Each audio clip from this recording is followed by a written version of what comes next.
that Aegean context regarding Odysseus is a prominent one. However, there will be other themes as well in the Aegean period. If I were to look at this base here, what obvious theme would also be shown in the Aegean period? We have some styles of pottery for sure.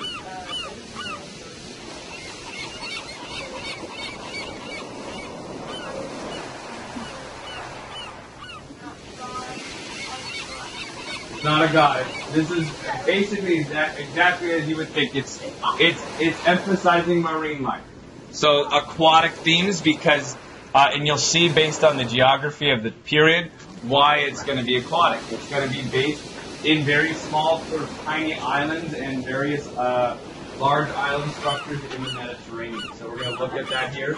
These areas here are also very early civilizations, very early developed civilizations, that are coming alongside, they're paralleling both ancient Egypt as well as ancient Near East. So along with those people in those other areas, we also have a seafaring people that are developing quickly throughout the regions that we now know as the Greek islands. At the time, though, what we call this area is the Aegean Sea. And these areas here are the most early developed areas. Will include the Cycladic Islands here. So all along here will be the Cycladic Islands with Cyclades. The Cyclades are where we start.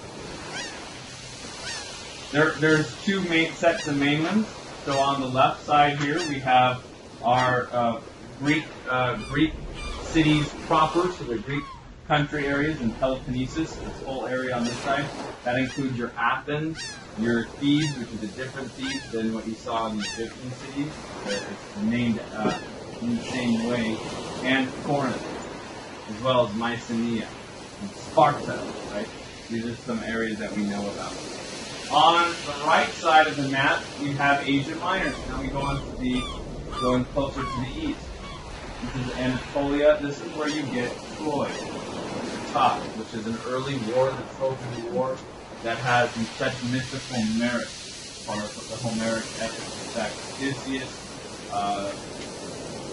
the entire Trojan War is part and parcel of what the Odyssey is all about. It comes after that, his ability to try and come back to the Cyclades. Crete at the bottom here is a sort of elongated island down in the south. And it's going to be Crete that we're going to see a couple of very big sort of mansion-type civilizations, large architectural structures on that island, several up on the side. So these are the three main areas: Cyclades, Crete, and Mycenaean, Peloponnesus islands. These are the big ones that we're going to look at to get a sense of the whole Aegean area. In fact, I don't know, I guess I should tell you, I forget to tell you, you need to have a sketch of this on your notes so that you look at it. I'm not just talking at you. I guess I forget to always say. Take notes. You'll be listening to everything. Take notes. Yeah. Should just be again.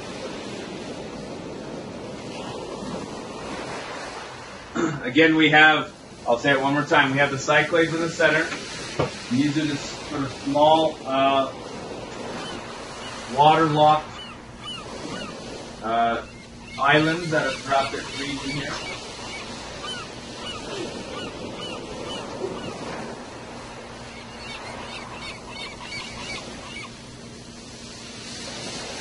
Odysseus is king of one of these islands. Does anyone, one of my upperclassmen, remember the island?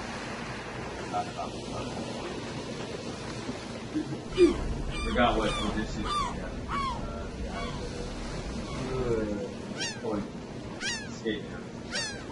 The Cyclades, once again, Peloponnesus is your Greek proper with Corinth, Athens is your Greeks. They are eventually the ones that culturalize the whole area, unite the whole area under Athens. For a time, in order to deal with external threats, and then you also have Aegean Minor, Troy at the top here.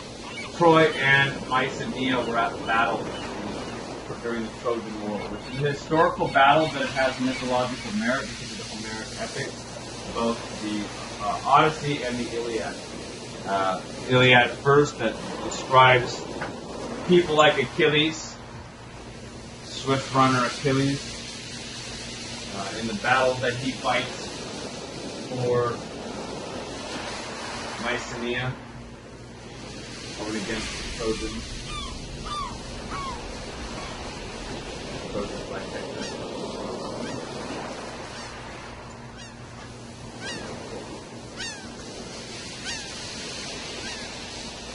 Another mythological battle that has importance here is the Battle of Thermopylae. Or if you look at some of those cultures, it's easy. All right. Early Cycladic art looks a lot like this. This is actually prehistoric art, 3000 to 2200 BCE. This is the early part from the earliest known work in the region.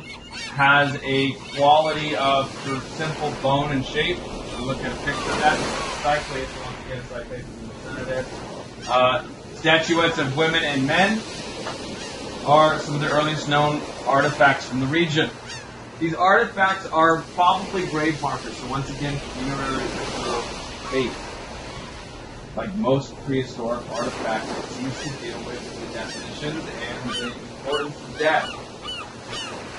The characters, much like the prayer worshippers in Palace Farm, have certain idealized features, so they are not vastly realistic as people, not trying to be anatomically correct, nor are they trying to depict the person exactly as they are, but each one has a distinct and unique feature about it. All the characters tend to have a little bit different, so they do represent an individual, but the individual is still with. In this case, it's not necessarily called idealizing. It's not like it's like perfect beauty. Instead, I would call it something like essential. The essential form. If you were to reduce the human body to its essential form, its essential contour, what are the least amount of objects or lines you would need in order to represent human? Think about that for a moment. If you were to choose, how could you represent what it means to be human, what the human body or experience is, with the least amount of lines, with the least amount of shape? It might look something like this. Now, every culture has something different, has seems to develop something unique to the Cycladic formula, very different to develop than what we see in ancient Near East, and its potential communication or connection with Egypt. Cyclades have developed all on their own. This culture here is representing that artifact. Notice, though, it does not have a similar formula than all of this other work that we see, including the prehistoric foundation of all the prehistoric ancestors. What work is this similar to? It does take on a sense of Venus and Lilith, doesn't it? In fact, I think I have in the very beginning here, before all this, the differences between them. If you look at the differences here as opposed to similarities, what could you say about it? Give me a similarity. Justin. So again, I said that perhaps the word ideal doesn't fit in this context here. Certainly, there's some type of idealization going on here, and Justin, you could maybe make the argument that there's an idealizing going on. I'm thinking more in terms of the essential form. Adding, yes. Once again, there's a lack of a fully formed face for some reason. Yes. What about their arms? Their arms are wrapped around the body, so again, a lack of nakedness. But their arms tend to be more compact. What else? About it? Yes. They tend to have maybe the same block knee element there, where the knees are connected together in a way that again is very compact. That represents somewhat of a bit of a torso. The hips are a bit wider. The hips are very wide in this, right? We got the thunder thighs going a little bit here as well, compared to this one. Yeah, the knee up on top. Obviously, this character versus this character now doesn't do with the ideals. What would you say would be You could derive ideal or argue ideal, not ideal as well, but the difference is not.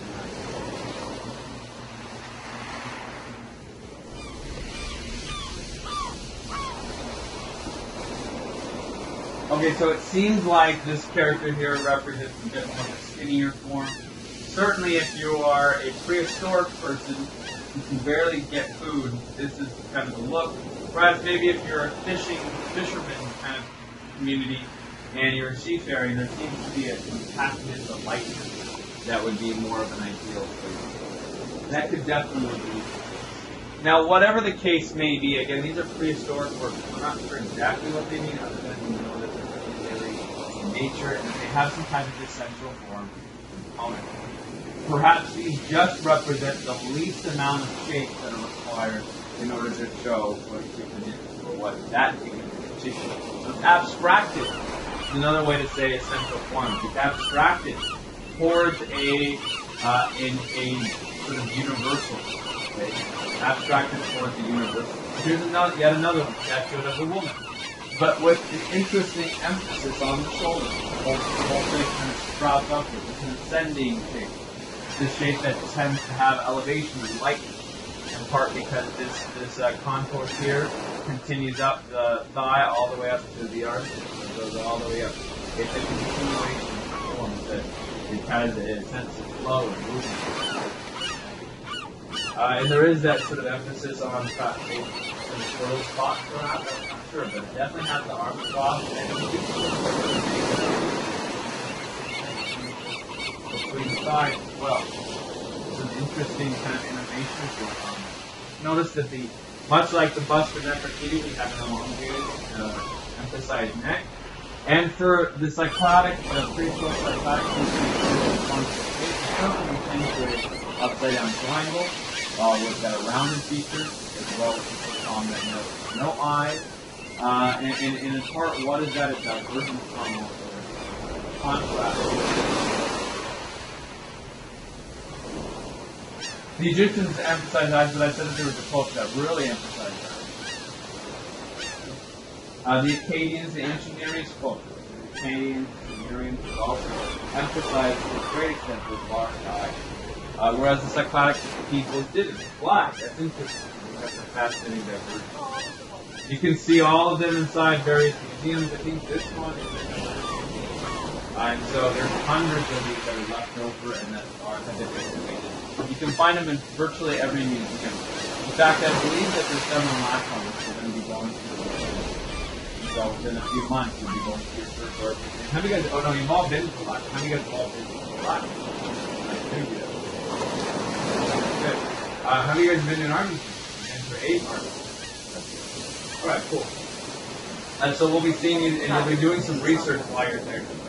Here's a statue out of a seated harp player, very similar to the types of themes that you see of music making in the ancient Near East. Once again, in Sumer. Statue out of a seated harp player. This is all, by the way, made of marble. Construction is made of marble, which is going to be the main building material of the ancient culture.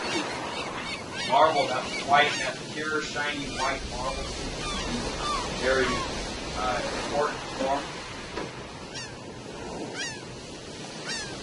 important form of media. It's abundant in the region. Number 1. Number 2, when it's it can be smoothed down to a high gloss or a shiny finish, and it's fairly permanent. It's permanent, dense. No. Notice, however, I guess either over time it's cracked or it's cracked at the time of its creation. I'm not sure, but this work is interesting in part because of the amount of negative space or stability of the object itself. So unlike the compact shape of cyclotic figures, this particular one has a lot of delicate negative space. Notice I'm using that word negative space quite a bit. Look here at principles of design, change, you might even have part strings attached to it. And it seems like the head might be a gesture of singing, and it might also indicate the nature of the object. And the rest of it is mirroring the chair itself, so it seems to be a very straight back person. It actually has a very interesting balance to it. Our seated part player. Representing everyday life, also funerary rituals. Minoan art is from 2200 BCE to 1800 BCE. This is the Crete, the Cretan islands, and there was a culture called the Minoan civilization. We call it Minoan because there was a tradition or a mystical tradition developing in the Greek context, and we call the whole area of Hellenized Greek, classical Greek context, and the Empire of Greece was dominant over the whole King Minos, and the story of King Minos and his large sort of kingdom or large house with a maze. And you guys know the story of King Minos? Or familiar with? That's a good question. I don't know if he's a part of that. I don't believe so. He's got another. Oh, maybe though. That could be. Yeah, you could see because Icarus and his father, Daedalus, is it? Yeah. And Daedalus, or something. They are aren't they required to build stuff for Minos? Okay, yeah, so it is the same. Just a different part of it. So Minos has, what's the sort of main antagonist that Minos has? That's like in the main stuff, yeah. The Minotaur, right? So when we say Minotaur, it's sort of this like Minotaur, right? This Minotaur is this big, sort of beastly thing. And it's, I believe it's meant to protect, or whoever can defeat the Minotaur gets his daughter's hand or something like that. It has something to do. Huh? You're not sure about that? Yeah, it's an interesting thing. Did you guys read that or not? No, probably not. Anyways, the King Minos and the Minotaur is an important story, a mythos from the Greek context. And that's part and parcel why the civilization that developed, why we call it Minoan. They used that civilization, the ruins of the civilization, to develop the story. But Minoan art, from an archaeological perspective, realizes that people unique and vibrant in its own right, based on aquatic themes, and is actually a very sophisticated mountain/seafaring culture in their own right. You see them on the island of Crete, at the bottom here. We're going to look at the palaces at Knossos. K-N-O-S-S-E-S, Knossos. Knossos is where you get the Minoan maze and Minotaur, because there's an entire ruins of a civilization that was already ruined by the time of the Hellenized structures around 500 BCE, to which Athens sort of ruled.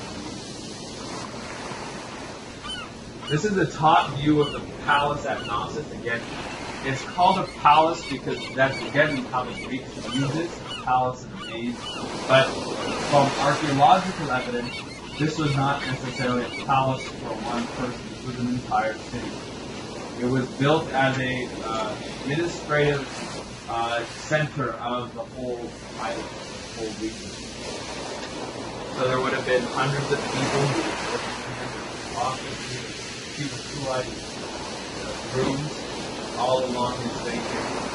Several different terrains or mezzanines that go downward along the topography of the island. So that's the high point. What's nice about having an elevation, a natural elevation on an island, is that you can create some really cool infrastructure things, which the palace would not have. I'll show you images of some of the earliest 1700 to 1400 BC.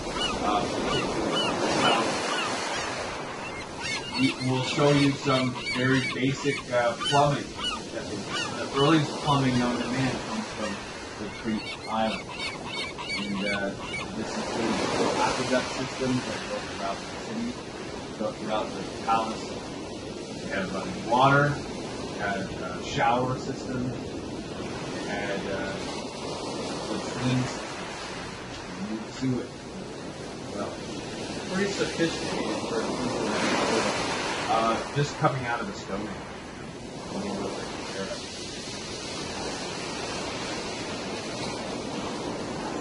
For the Minoan people, I'm not familiar. In part, that's what makes it much like Stonehenge and Sumeria at the time, and trusting the nation. You see that there's a lot of history and networks that gets developed around cultures that don't have a recorded language that is stands. So that might be exactly what's going on here. Here's a reconstruction drawing of the palace at Knossos. Just take a look at the sophistication of something like this. Can you imagine if you were back in 1700 BCE? You're like, that's about almost 4,000 years ago. 4,000 years ago. Think about what they were trying to do in the Middle Ages. This is tough like 1,000 years ago. Let alone the grandeur of 4,000 years ago. It was a strange sort of knock-and-on of innovation. But the people's abilities of these people are unsurpassed for the technologies and for the communication that they have to be able to build something like this is unparalleled. You notice here that these structures here portray a very intensely planned. Each place has been properly excavated and has created a strong foundation.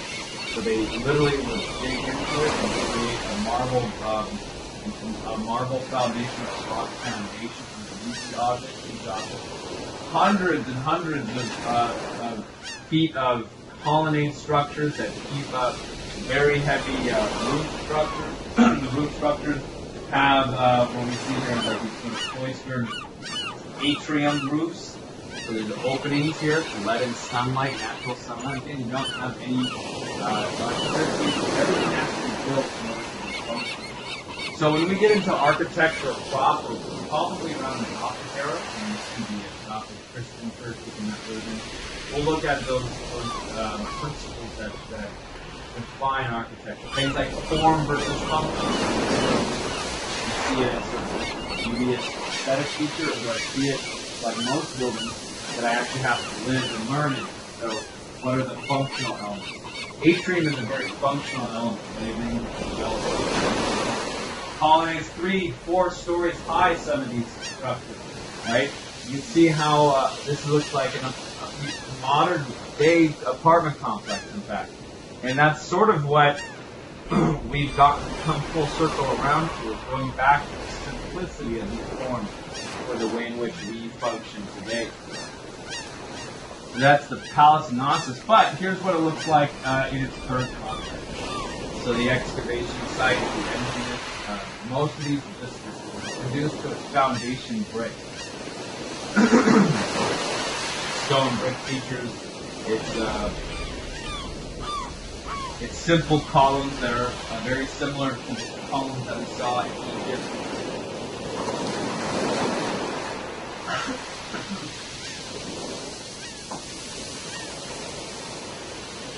What we see here at the Palace of Knossos are with several different levels of measurements would have been fully functional at the time. What we see, an interesting feature is this picture of the internal column that's pulled up, a load-bearing atrium at the top. Also allows a big chunk of the roof to be cut out, like we saw in the construction, that's right in the center. These colony structures would be natural paths that would be created around the objects, around the offices and houses. And so this would provide shade in the heat of the day. You'd be able to walk around the shaded areas. Some more, a little bit better constructed areas that have maintained preserved muraling. They did frescoing, a very early form of frescoing called buon fresco, which is a wet fresco technique that I mentioned before. take plaster, like all your plaster is very wet, and like plaster Paris, and then you paint it with different colors and light. That's what one such thing. Without using it as well, like tiny shells and pieces of glass. You'll know the difference between bronze fresco, mosaic, all this. Deep red colors, these are all probably reconstructions of the original colors that they were used. These cultures have very vibrant colors. Today you see a lot of lights, and it seems like even the Greek context, again, they're really heavily colored in their original historical context. Here's an example of some of the plumbing elements and features of the Coliseum. Aqueducts are very fantastic pieces of innovation. They are essentially large, elongated ramps that allow for the elevated water to flow downward and to create pressure as the spaces that they're allowed to travel through get smaller and smaller. If you have a long enough route and it goes into a small enough area, you can produce quite a bit of pressure. So if there was any natural springs at the top of the mountain that went down, they could utilize those pressure, that natural pressure that flow of the elevation gains they actually had to create all sorts of interesting features, including fountains and other things that were easy to produce pressure and whatever they needed. This is a pretty sophisticated culture that happened here at a very early time, in about 3,700 years. Very, very sophisticated. What we'll see is, in fact, most of Europe and the ancient Near East will be, even today, utilizing of these structures that have been around for thousands of years. Particularly in Europe with Rome, the Roman Empire made this a huge part of their public work in water. And in certain seasons of the year, Rome and others, all of those fountains that you see in Europe, they're produced by natural water pressure. It goes from the mountain all the way down. And because it was constructed, the aqueduct properly, the plumbing properly, by the time it gets to the fountain, it's ready to be burst out as like a 10-foot high mountain of water. It's not being pressurized in anything but conical today. So, fantastic. To say something about Minoan painting, we have fragments of paintings here. I want you again to see the similarities between this work, which potentially betrays communication. There might have been some type of trade going on between the Minoan and other culture. How would you describe this work in comparison to another culture, and what is that culture?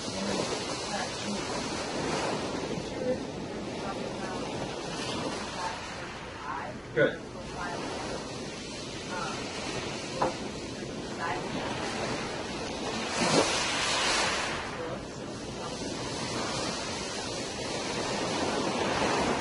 Right.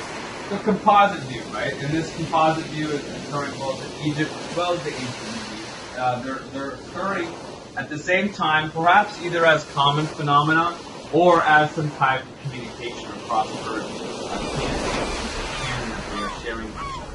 But this is how you depict a human being. By the way, one of the features that I mentioned that you mentioned that eye, the eye is done not in profile, but as if it were fully frontal or in front of you. And why that's important is because, once again, it's how when we think about creating a three-dimensional object as a two-dimensional figure, it's one of the ways that we create that composite view. If I were to take an eye, what's an eye look like from its side? Does it look like that? What does an eye look like when you look at it from its profile? Yeah, it's more like a triangular feature. So if I were to create sort of a cheek bone and like a nose structure here, something along those lines, right? And then you have like the mouth here, and then than like some sort of thing here. Your eye structure wouldn't be like, hi, I'm looking right at you.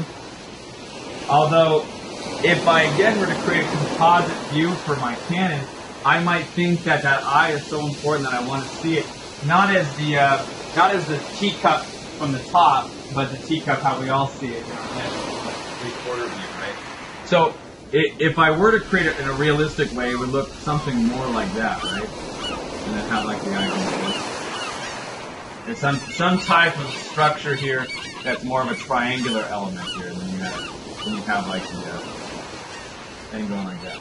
So you have this weird sort of structure here that doesn't actually, on its own, it wouldn't actually make sense as an eye in the same way. And so we create these composite views instead, that maybe including the eye. And that's a dead giveaway to composite views. To start thinking about those, don't just assume that what's being done there is a woman because we all have an archetype. Instead, be able to dissect it. There's a composite view here. This is not a realistic depiction. There's a naturalizing going on because there's beauty, but it is a composite view. So you see the eye full symbolic state. You see the ringlets in the hair. You see an interesting hairstyle. You see some of the curly hair and braids, at the bottom, as well as some of the dress tightening that woman in profile. Other frescoes from the area include this bull leaping, which is a very, very important work. It's one of the most famous works of the ancient Greek context, or the Aegean context, this pre-Greek context, I should say, not Greek, pre-Greek. It's been restored mostly. There's a lot of empty spaces, and so they were able to kind of construct from those spaces what it would look like. This is again from House Not 1450 BC. You notice a couple of things regarding the people and how they behave. How might it be different than what we saw in the Egyptian context, and also for the ancient Near East? How are the people being treated?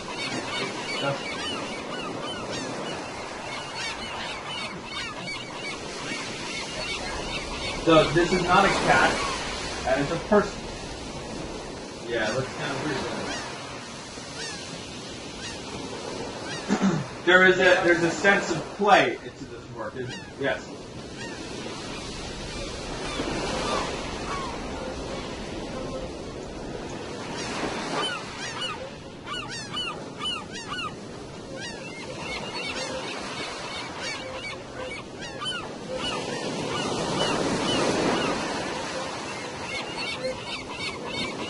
That's right. So you have sort of this emphasis on the animal as opposed to the people, which is definitely a continuation of the themes of the Neolithic period. Lorraine, did you have something to add?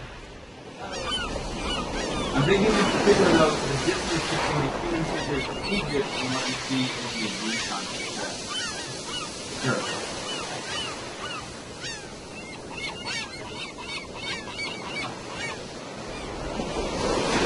This one's actually on the wall. That's a good question.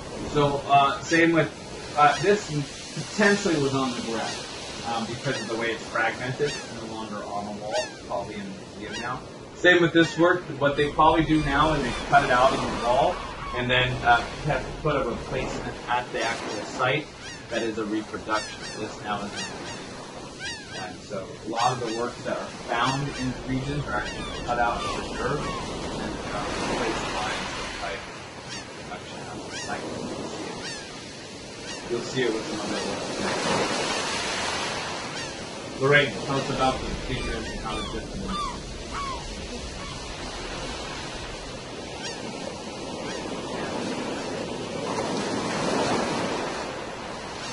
Yes, you got the composite views of Egypt that was mentioned before. We're talking about that.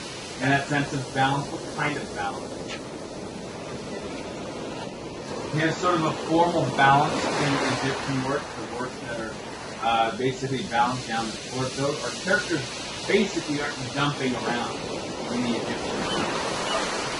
They're not doing any of this kind of informal balance or asymmetrical balance that you see these characters. In fact, the Egyptian context always has on the right side, you see notice all of our characters, what's going on with all of them. They're floating. There's like a lightness to this work. So very different thematic use of figures and gesture and line than what we've seen in Egypt. We're just creating a stable sort of language with their hieroglyphics and their canon of art. These characters here are creating a greater sense of play, as Stefan mentioned. And in fact, this is representing sort of the carnival spirit of a ritual of bullfighting or bull dancing, where they're jumping around with bulls. It's sort of like bullfighting in Spain, except without all the death and gruesome.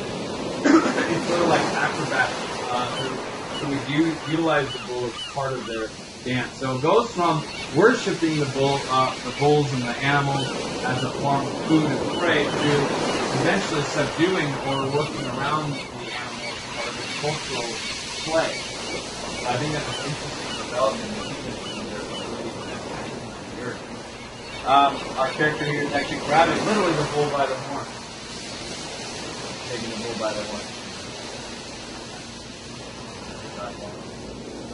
Jumping over the bull is this character. These are men, by the way, and this is the woman. Now, women are depicted in darker skin in several. Even our canon of our bodies are very different than what we see in other areas as well, particularly with the legs being elongated. There's a sense of elegance to our character all the way through. So there's not like this sort of squatness. There's no Goudia here. There's no Kafra, Kufu. These are not characters that are meant to be solid leaders. These are meant to have some acrobatic elegance. And what we'll start seeing is this sort of use of the elongation of the body will start being developed even more in the Greek context. It will be one of proportionality. So we're starting to see those shapes being elongated and changing more of a movement-oriented type being.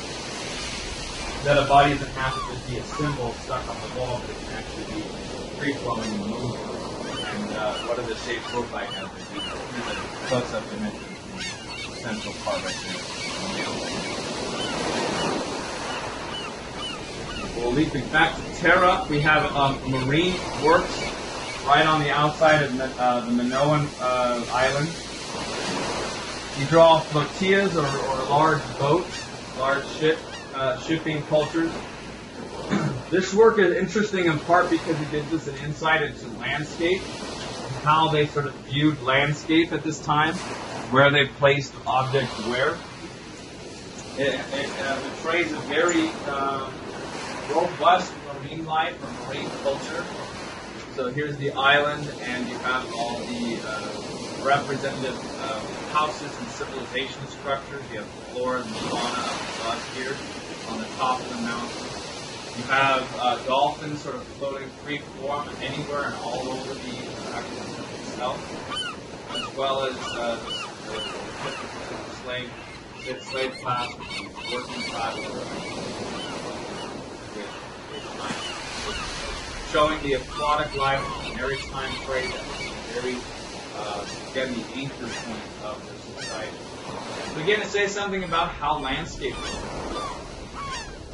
Where is the ground line?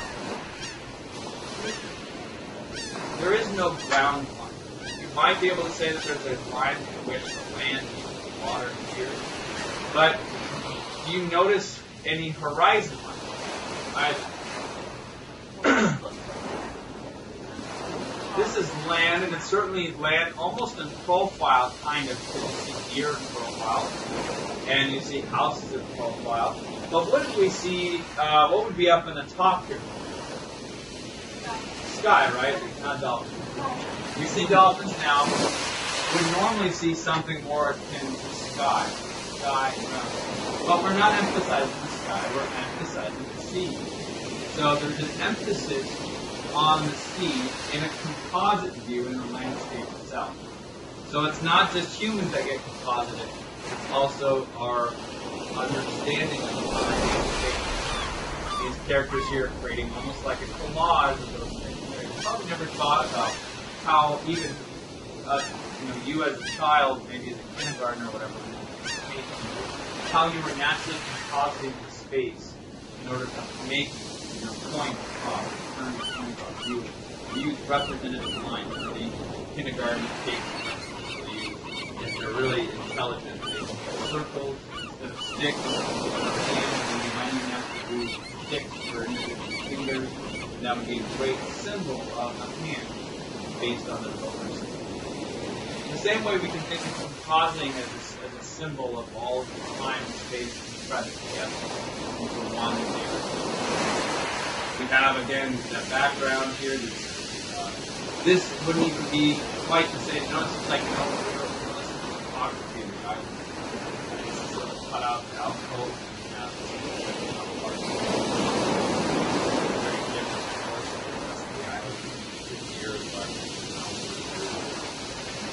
But that's not the point. The point is to show their lifestyle. So part of the lifestyle is the emphasis on aquatic life.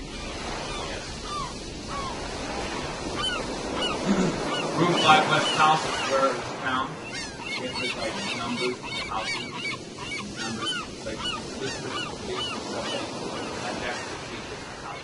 Good question, yes.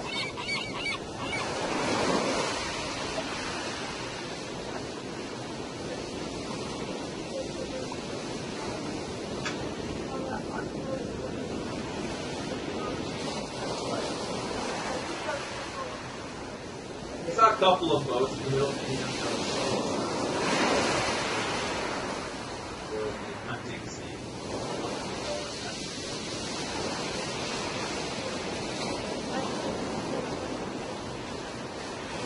Right, it had that emphasis.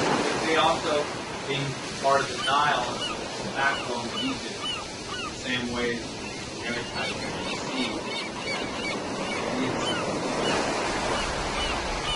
Very, very close.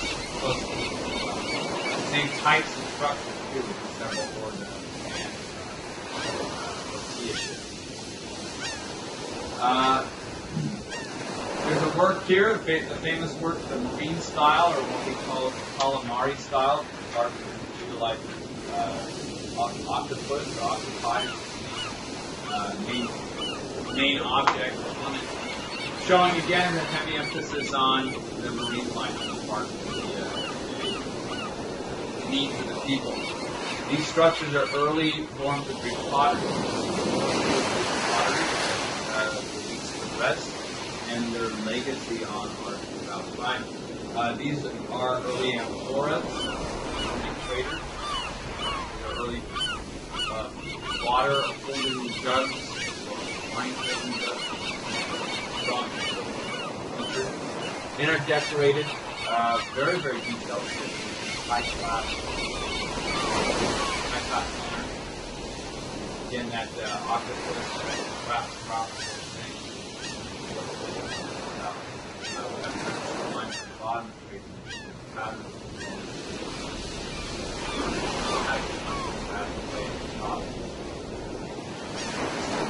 Terracotta, like this. Semi-gloss. High gloss is not like high gloss glass. Porcelain temples. Future projects. High gloss. Low fire.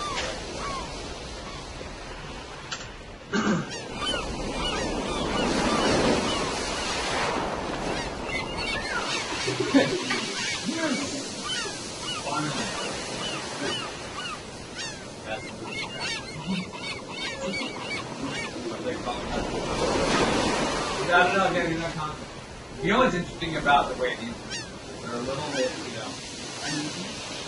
yeah, a little bit. Yeah, no, for sure. Yeah, you got one a little higher, you got one a little higher.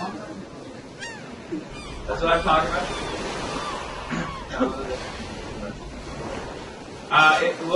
It looks to me like kind of like plastic surgery. It's tough.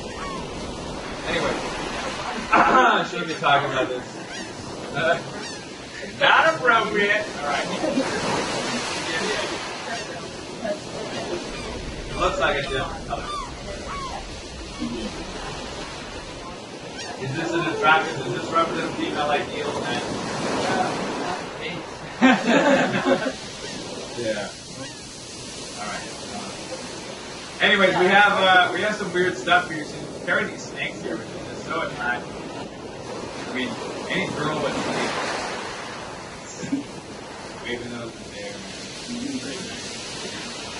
What's up? Yeah, her eyes are. You see her eyes? What look like?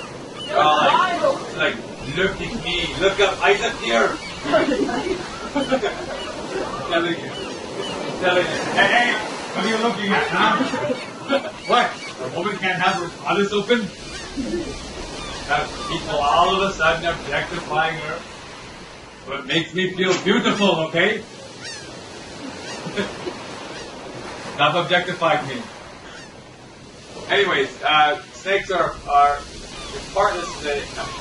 It's perhaps a symbol of fertility. I mean, function of this. It also represents deity worship. It's not snake god. Obviously, you know what that means. We have this sort of strange. I don't know if it's a cat. I don't even know if someone. It's like a cat, right? If it was a cat, you know anything about what that cat is? No, it's like a cat. It's the same God.